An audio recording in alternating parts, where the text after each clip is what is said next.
we intervene in cystic acne so aggressively is because there's a high potential to develop scars.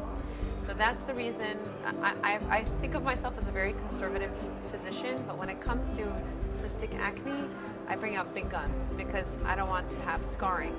If you have scarring, you will have to spend lots of money to fix that. And to be honest, fixing acne scars is never 100%, never, under the best hands. So the goal is really prevention. So I always kind of usually give a shot with antibiotics first to see if that helps with topicals, but I won't waste too much time before moving to something like Accutane. I know most people are very afraid of Accutane, and rightfully so. There's some side effects, but you always have to weigh in the risks and benefits. If you're going to develop scars that will be with you for the rest of your life and influence your interaction with society, then you've got to step in and take a little bit of a risk, an educated risk. So there's been a lot of media and research into this area. I do screen my patients if they have a history of depression or bipolar. I might be a little bit reluctant if they're on any psychiatric meds. I probably will look into other options before Accutane. I do find that there's 1 to 2% of patients that report a little bit of mood disturbance, kind of feeling a little bit blue on the Accutane. But all in all, I think that when you can fix somebody's skin and make them look better, that they are happier overall.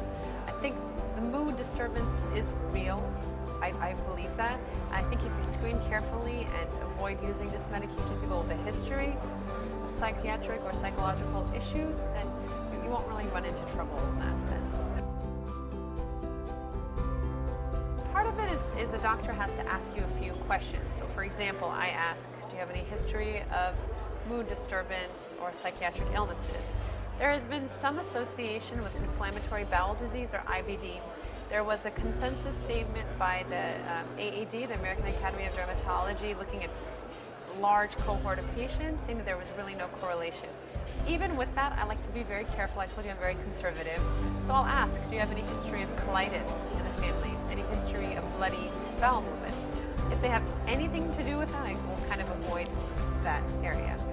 And then a lot of it is education. I tell them what to expect. I tell them what are the theoretical risks, but also in my experience, what kind of things I've seen.